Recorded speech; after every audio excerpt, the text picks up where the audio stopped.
Hi all, welcome back to our channel healthy spice. ఇవాళ మన ఛానల్లో రెసిపీ వచ్చి సేమియా ఉప్మా అండి. అయితే సేమియా ఉప్మాని ముద్దగా అవ్వకుండా పొడి పొడిలాడుతూ చేయాలి అనుకుంటే ఇక్కడ నేను చెప్పే టిప్స్ అండ్ ట్రిక్స్ అయితే ఫాలో అయిపోండి. చూసారా ఎంత పొడి పొడిలాడుతుందో, అస్సలు చేతికి కూడా అంటుకోవట్లేదు కనీసము. ఇంకా లేట్ ఎందుకు, వీడియోలోకి వెళ్ళిపోతాం, వచ్చేసేయండి.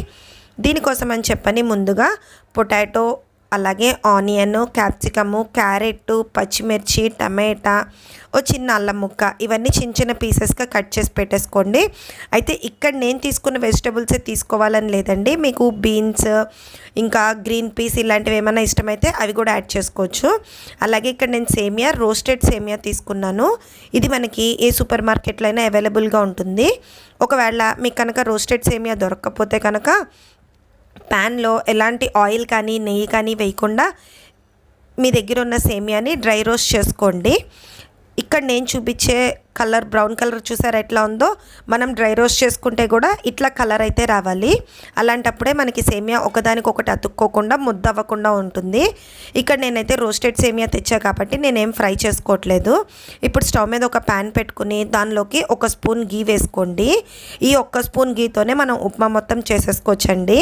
అయితే చాలామంది ఉప్మా చేయాలంటే బోలంత ఆయిల్ పడుతుంది, నెయ్యి పడుతుంది అంటారు. ఎక్కువ ఆయిల్ కానీ నెయ్యి కానీ ఏమీ లేకుండానే మనం ఈ ఉప్మాని హెల్దీ వేలో చాలా టేస్టీగా కూడా ప్రిపేర్ చేసేసుకోవచ్చు. ఈ నెయ్యి కొంచెం వేడయ్యాక దీనిలో 1/2 చెంచా ఆవాలు, 1/2 చెంచా మినపప్పు, అలాగే 1/2 చెంచా వరకు శనగపప్పు వేసుకుని ఫ్రై చేసుకోవాలి. ఇలా ఫ్రై అయ్యాక కొంచెం అల్లం ముక్క కూడా వేసుకోండి. ఇలా అల్లం పోపులో వేయటం మూలంగా మంచి ఫ్లేవర్ అయితే యాడ్ అయిపోతుంది ఉప్మాకి. ఇవన్నీ ఫ్రై అయిపోయాక 1/2 చెంచా వరకు జీలకర్ర, కాసన్ని పల్లీలు కూడా వేసుకుని ఫ్రై చేసుకోవాలి. ఈ పల్లీలు అనేవి మనకి ఒక 30% 40% కుక్ అయితే సరిపోతుంది. ఆ తర్వాత కొన్ని జీడిపప్పు, అలాగే కాసిన ఎండుమిరపకాయలు, పచ్చిమిరపకాయ కూడా వేసుకుని ఫ్రై చేసుకోండి. ఈ జీడిపప్పు కూడా మనకి ఎక్కువ ఫ్రై అవ్వాల్సిన అవసరం లేదండి, ఎందుకంటే మనం తర్వాత వాటర్ పోస్తాం, దానిలో కుక్ అవుతుంది కాబట్టి కొంచెం లైట్గా ఫ్రై అయితే సరిపోతుంది. ఇప్పుడు ఇవన్నీ చక్కగా ఈ విధంగా వేయించేసుకున్నాక దీనిలో కాసిన కరివేపాకు కూడా వేసుకొని ఫ్రై చేసుకోండి. ఇప్పుడు ఈ కరివేపాకు కూడా వేసుకొని ఫ్రై చేసుకున్నాక 1/2 చెంచా వరకు పసుపు వేసుకొని ఫ్రై చేసుకోవాలి. ఒక నిమిషం పాటు అట్లా ఫ్రై చేసుకుంటే సరిపోతుంది. ఈ పసుపు వేసుకోవడం మూలంగా సేమియాకి మంచి కలర్ వస్తుంది. అలాగే మంచి మనకి పసుపు అనేది యాంటీబయాటిక్గా కూడా యూజ్ అవుతుంది.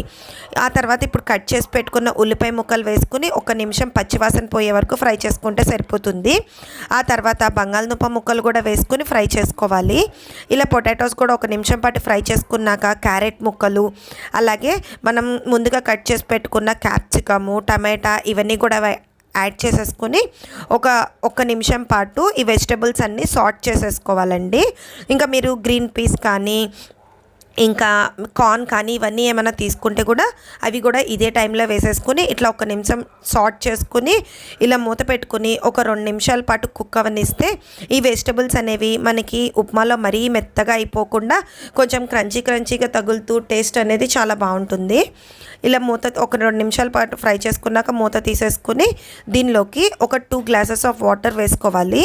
అంటే మనం ఏ గ్లాస్తో అయితే సేమియా తీసుకుంటామో అదే గ్లాస్తో వాటర్ కూడా వేసుకోవాలి. 2:1 రేషియోలో వాటర్ అండ్ సేమియా అయితే వేసుకోవాలి మనం. ఆ తర్వాత దీనిలోకి సరిపడినంత ఉప్పు కూడా వేసుకుని మిక్స్ చేసుకోండి. అయితే కొత్తగా చేసే వాళ్ళకి ఉప్పు ఎక్కువైందా తక్కువైందా అని డౌట్ వస్తుంది కదా, అలాంటి వాళ్ళ కోసం ఇక్కడ నేను చెప్పే టిప్ ఒకటి చూడండి. ఈ వాటర్ కనుక టేస్ట్ చేస్తే మనకి వాటర్ అనేది సాల్టీగా ఉండాలి, అప్పుడు మనకి ఉప్పు అనేది పర్ఫెక్ట్గా సరిపోయినట్టు.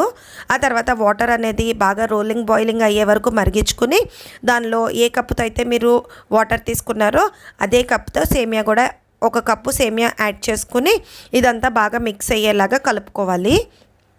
ఇలా కలిపేసుకున్నాక మూత పెట్టుకుని ఒక 5 నిమిషాల పాటు స్టవ్ని లో ఫ్లేమ్ మీద ఉంచి కుక్ చేసేసుకోండి. చూడండి, ఈ విధంగా సేమియా అనేది మనకి 5 నిమిషాల్లో చక్కగా కుక్ అయిపోతుంది. స్టవ్ని మాత్రం హై ఫ్లేమ్లో పెట్టకండి, లో ఫ్లేమ్లో ఉంచినే కుక్ చేసుకోండి. చూసారా, ఇట్లా చక్కగా మన సేమియా అనేది పొడి పొడిలాడుతూ ఎంత బాగా కుక్ అయిపోయిందో ఒకసారి అంతా మిక్స్ చేసేసుకుంటే సరిపోతుంది. అయితే వేడి మీద ఉన్నప్పుడు ఎక్కువ మిక్స్ చేయకండి, సేమియా అనేది మనకి ముక్కలుగా విరిగిపోయే ఛాన్స్ ఉంటుంది, అలాగే ముద్ద అయిపోయే ఛాన్స్ కూడా ఉంటుంది.